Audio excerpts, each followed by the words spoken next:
नमस्कार आदाब दोस्तों, आप देख रहे हैं टाइम्स ऑफ ताज और आज मेरे साथ है मुंबई से आए हुए आलोक शर्मा। आलोक पांडे जी, बहुत बहुत स्वागत, आपका अभिनंदन आगरा में। आलोक जी, मैं जानना चाह रहा था, आगरा में आपका आना हुआ, ये पहला शूट है या इससे पहले भी कभी आगरा आने का मौका मिला है आपको? मैं इससे पहले भी आया था। मैं 2020 में एक फिल्म मैंने की हुड़दंग जी, तब आया था, लेकिन तब इतना रुकना नहीं हुआ था। अच्छा, इस बार ज्यादा लंबा है। हाँ, इस बार तो महीने भर से लगभग। आपके बारे में मैं पढ़ रहा था, मैंने देखा आपके बारे में, शुरुआती से लेके यहाँ तक का सफर आपका बहुत मुश्किल रहा, लेकिन अब कामयाब है आप। शाहजहांपुर से निकल करके मुंबई पहुंचना, उस बीच कैसा अब फील करते हैं और क्या रहा था शुरुआती स्तर में?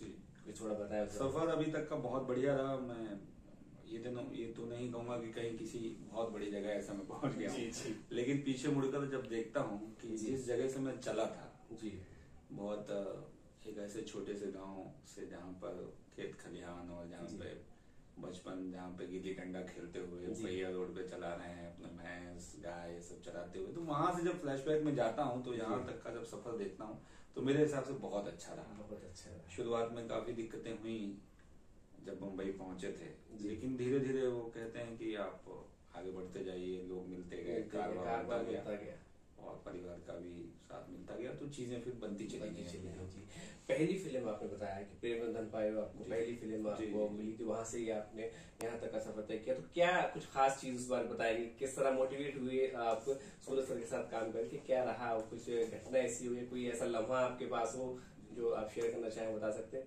प्रेम रतन धन पायो का तो बड़ा मतलब बहुत ही बेहतरीन याद है उसकी जी। वो पहली फिल्म थी एक तो, और दूसरा सूरज सर के साथ काम करना अपने आप में बहुत ही सौभाग्य की बात है। इतना बड़ा राष्ट्रीय का अपना अलग नाम है, संस्कृति को लेकर और भाईचारे को लेकर, वो जिस तरीके से परिवार को लेकर फिल्में बनाते हैं तो उनका अपना एक अलग औरा है, अंदाज है। तो जब मैंने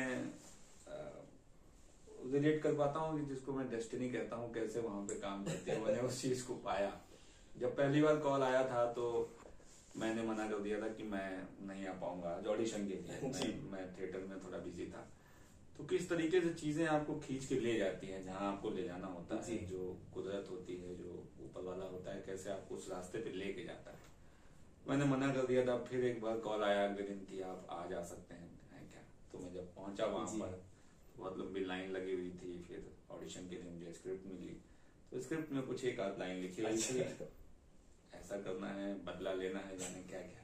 तो यार ये क्या है यार, ये तो मतलब थिएटर करके गया था, बीएनए से पास आउट था, तो कुछ अपनी चीजें थी मन में, ये था कि मुझे तो अच्छा ही रोल करना है, ऐसा करना है, स्क्रिप्ट होनी चाहिए।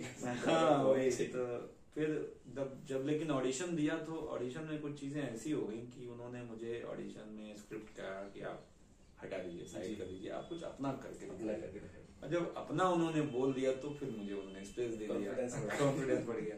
फिर मैंने इम्प्रोवाइज किया जी, तो उन्हें बड़ा अच्छा लगा जी।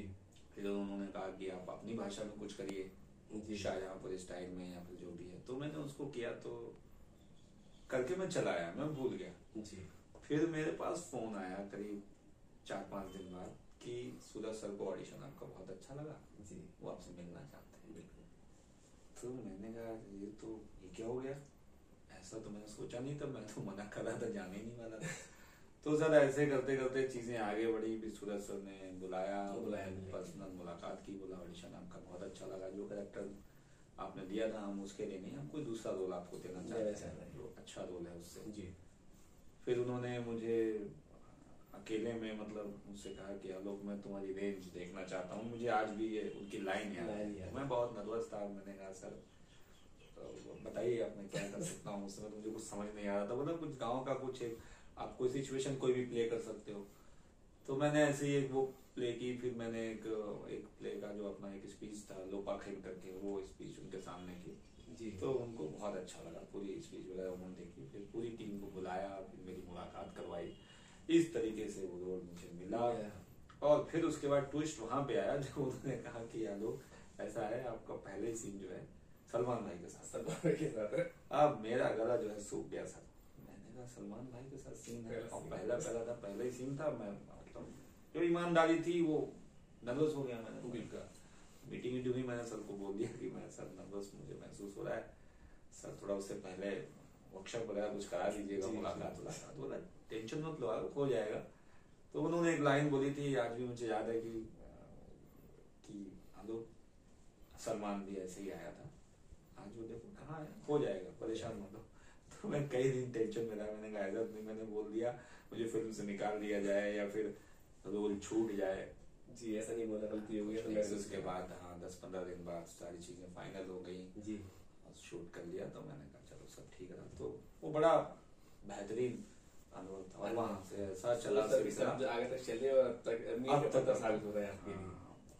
आगरा में किस फिल्म पे शूट आप कर रहे हैं? मैं अभी यहाँ पे नेटफ्लिक्स की ये फिल्म है हसीन दिलरुबा। जी जी, इसका पहले भी एक पार्ट आ चुका है। अच्छा, उसका पार्ट 2 है ये। जी जी, क्या कुछ कहानी आगरा के शहर की कहानी कैसे? हाँ, इसका कहानी जो है ये तापसी पन्नू है इसमें तो, और जो पहला पार्ट था उसमें विक्रांत मैसी है, तापसी है, ये लोग तो पहले में भी थे, ऐश्वर्धन राणे भी थे उसमें। और इसमें जो है सनी कौशल इंट्रोड्यूस हो रहे हैं, नया कैरेक्टर उनका है, और जिमी शेरगिल सर हैं, आदित्य श्रीवास्तव जी भी थे पहले, वो भी इसमें है। तो इसमें हम लोग एक ये क्राइम थ्रिलर है पूरा। जी जी, तो एक छोटे शहर में ये पूरी बेस्ड है कहानी, मथुरा आगरा यूपी में ये कहानी पूरी बेस्ड है। एक लड़की है और 2 लोग हैं, प्रेम कहानी है, क्राइम। और ज्यादा तो डिटेल इसकी अभी मैं आगरा में कितना आप 22 दिन रुके, क्या क्या कुछ खास देखा? वक्त मिला होगा तो ताजमहल भी आगरा, मोहब्बत निशानी आगरा मौजूद है, इसके अलावा और भी काफी चीजें हैं, कुछ खास? आगरा की चाट मैंने खाई सर, बहुत मुझे अच्छा लगा। दही भल्ला कुछ था उसमें जो कुल्हड़ में देते हैं चाट, वो मैंने खाई दोस्तों के साथ जाके। बाकी ताजमहल में मैंने पहली बार शूट किया, था बाग में, पीछे से मैं इधर देख रहा था, कैमरा लगा हुआ था, वो बड़ा रोमांचकारी सीन था। एक्टिंग कर रहा था मैं उधर, घूमना फिरना अपनी अलग बात है, लेकिन शूट करना वहाँ पे, क्योंकि सारी चीजें फिर आप पे फोकस होती हैं, कोई भीड़ नहीं होती है, आप फिर अपने हिसाब से चीजों को जो है देखते हैं। तो बहुत खूबसूरत जो है वो लम्हा था मेरे लिए, एक ड्रीम की तरह। मेरे सामने ताज था और कैमरा चल रहा था। कुछ मैसेज आप समझना चाहूंगा कि युवा पीढ़ी आजकल आप देखते होंगे सोशल मीडिया में किस तरह की चीजें चल रही हैं, तो कुछ रील बहुत बन रही हैं कुछ, और कुछ ऐसा मैसेज युवाओं के लिए जो एक्टिंग में जाना चाहते हैं या कुछ फ्यूचर देख रहे हैं एक्टिंग में, तो क्या कुछ उन्हें करना चाहिए? कुछ मैसेज आपके द्वारा फॉरवर्ड हम लोग कर पाए उनके लिए, जिससे वो नेगेटिविटी ना हो, कि सकारात्मक पथ पर चलने का प्रयास करें? देखिए, अगर इस फील्ड में आना चाहते हैं आप, एक्टिंग की फील्ड में खासकर, तो इसके लिए जो मेरा अपना अनुभव है 10 सालों का, तो मैंने भी जो ये सोशल मीडिया है, इंटरनेट है, इसको मैंने अपने सामने से ऐसे देखा है राइज होते हुए। क्योंकि जब मुझे याद है ये फोन और इंटरनेट उस समय नहीं था, 2000 के बाद बहुत ज्यादा बढ़ा है, तो इन चीजों को मैंने महसूस किया है। एक्टिंग का अपना अलग स्पेस है, और रील्स और ये वीडियो वायरल होना एकदम अलग फील है। अगर आपको फिल्मों में एक्टिंग करनी है, सीरियल में काम करना है या वेब सीरीज या करना है, तो वो दुनिया बिल्कुल अलग है, इसका मेथड अपना अलग है। किसी गाने में लिप सिंक करना जी एक्टिंग करने से एकदम अलग होता है। कुछ क्षण के लिए, क्योंकि 10 सेकंड 15 सेकंड की बात अलग, और पूरी फिल्म में कैरेक्टर को आप लेके आगे बढ़ रहे हैं, तो उसका पूरा ग्राफ बनाना, उसकी जर्नी को तय करना, वो एकदम अलग है। तो आप डिसाइड करके आइए कि सर आपको क्या करना है। अगर रील्स बनानी है तो बहुत बढ़िया बात है, उसमें कीजिए, वो ठीक है अपनी जगह, लेकिन एक्टिंग से उसका कोई वास्ता नहीं है, बिल्कुल नहीं है। उसके लिए आपको कड़ी मेहनत, तपस्या, ट्रेनिंग और किसी के अंडर में रहकर काम करना पड़ेगा, गाइडेंस लेनी पड़ेगी। मतलब कुल मिला के आपको किसी के सामने ऐसा होना चाहिए जो आपको बताए कि सर आप ऐसे कर रहे हैं तो आपका हाव भाव क्या है, जो आपको ऑब्जर्व कर सके। केवल आप अकेले में कैमरा चला के उस पर एक्ट करके आप नहीं जज कर सकते कि मैं कोई रोल नहीं कर सकता, वो अलग चीज। अनुज जी, ये सफर जो आपका यहाँ तक का रहा, किसको श्रेय देना चाहेंगे? यहाँ तक आप काम कर रहे हैं परिवार के लिए, किस में आपको श्रेय देना चाहेंगे कि ये इनको देख के मैंने सीखा, और या मैं अब तक ये सफलता का श्रेय इनको देना चाहूंगा? परिवार के सभी लोगों को कुछ कहना चाहते हैं इसके माध्यम से? इसमें तो मैं यही कहूँगा कि इसमें परिवार मेरे लिए सबसे पहले आएगा, और वही आएगा क्या, वही है। और जो मेरे भाई हैं, हम लोग 4 भाई हैं, तो मैं सबसे छोटा हूँ, जो मेरे बड़े 3 भाई हैं, तो उन लोगों ने अपनी चीज़ों को दरकिनार करके मेरे सपनों को पूरा करने के लिए बहुत कुछ मतलब त्यागा है। तो शायद उन्हीं की वजह से आज मैं यहाँ बैठा हूँ आपके साथ, और ये जर्नी आपको मैं बता पाऊँ। अगर उनका हाथ मेरे ऊपर नहीं होता, उनकी छाया मेरे ऊपर नहीं होती, आशीर्वाद, तो शायद मैं ये जर्नी इतनी आसानी से नहीं तय कर पाता। जो भी मेरे पास थोड़ा बहुत मेरी मुट्ठी में है खुशियाँ, जो भी है वो सब उनकी बदौलत ही है, परिवार। माता पिता और जी मेरे भाई, भाई। बहुत बहुत शुक्रिया आलोक जी हमसे बात करने के लिए। दोस्तों आप सुन रहे थे आलोक पांडे जी को अभी हमारे साथ, और बहुत बहुत शुभकामनाएं आपको, आप सफलता ऐसी मिलती रहे और आप प्रगति करें दिन प्रतिदिन, आगे आते रहिए। बहुत बहुत शुक्रिया आपका, नमस्कार।